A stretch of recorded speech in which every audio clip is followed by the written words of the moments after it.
always have to do this just to get things rolling here. And then there's no lying allowed here in this first question. Who was at the 1991 Evergreen College show? Okay, now all of you are, is anyone in this room at the 1991 Evergreen College?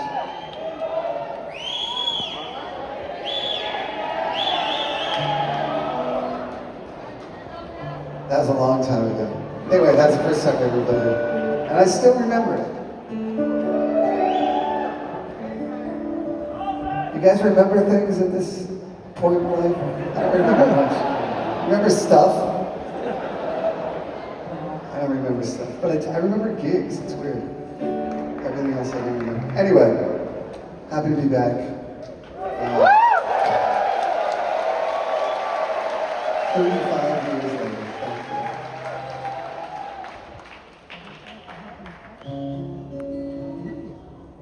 Actually, the first Seattle show was at a place called Backstage. Anyway, on we go with the show, and we hope you're all comfortable and settled in. And let's do. Okay, we'll try this one. See how this works. Thank you for having us.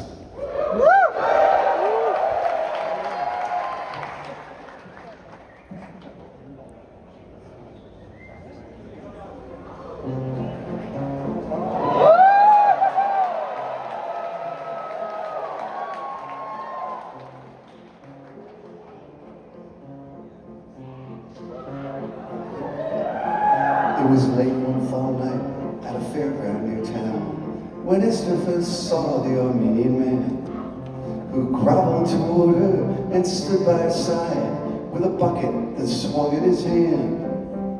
His grin stretched the folds of his pasty white cheeks, and his lips hurled a dollop of murk on the curb. And the lights from the rides showed a mischievous sparkle that flashed in his hollow-eyed stare. He said, "Little girl, you can chop off my legs and then peel off my socks if you want to. But I'd rather you took this old puppet from me that I hold in my pail as we speak."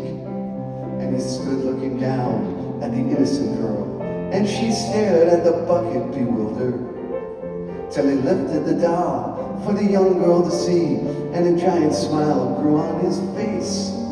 She saw the doll's eyes and she couldn't resist, and she thanked the man quickly and ran to the church. And she burst through the doorway with puppet held high, and a hush filled the chapel, and the people looked weak.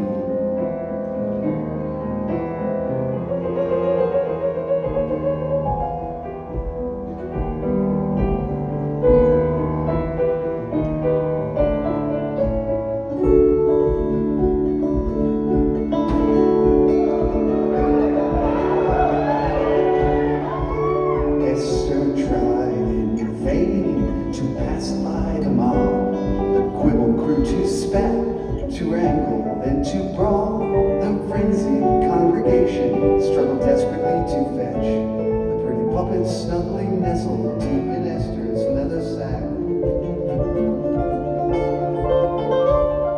Through the window of the church a storm began to rage, and Esther knew the time had come to flee. She scurried down the aisle towards the doorway in the distance and out into the rainstorm where she felt she could be free. The wind was blowing harder and her skirt began to billow, until finally her feet began to lift. She rose above the houses and the people and the chimneys, and Esther and the doll were set adrift,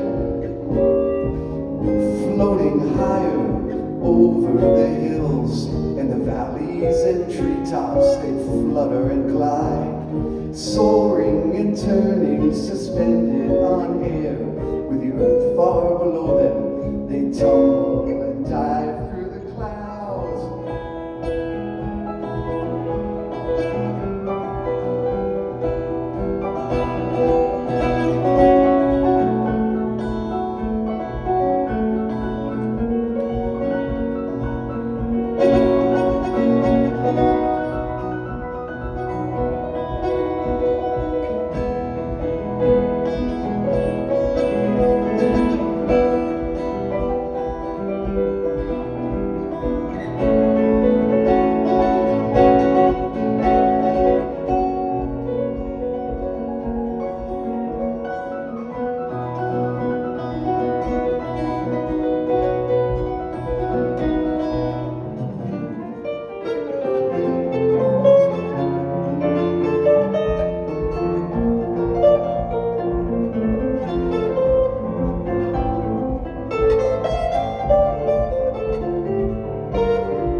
And she began to plummet earthward till she landed in the last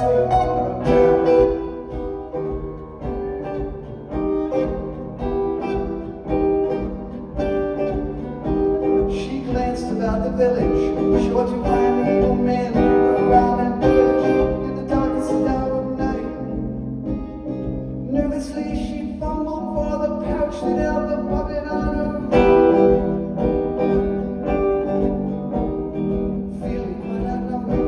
Esther hid behind the nearby pile of lumber till she waited till the dawn.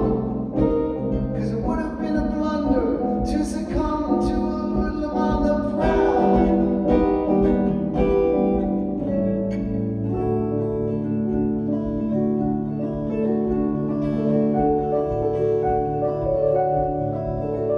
When the morning came, she wandered through the streets along the Trey Lake that lay beside the town. At last, a peaceful moment, though she thought she heard a sound. It was an angry mob of joggers coming up to knock her down. As Esther stood and shook her head, the joggers were approaching, and she knew she had no choice left but to swim. As the frosty water sank its bitter teeth into her hide, she tried to slide the heavy clothing from her skin. Naked now, she made her way towards the shore, when suddenly she felt a tugging at her toes.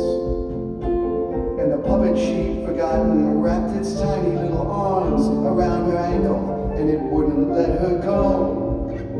The waves seemed to open and swallow her whole, as the doll pulled her down through the eerie green deep, and the sound of the laughing old man filled her ears as she drifted away to a trance.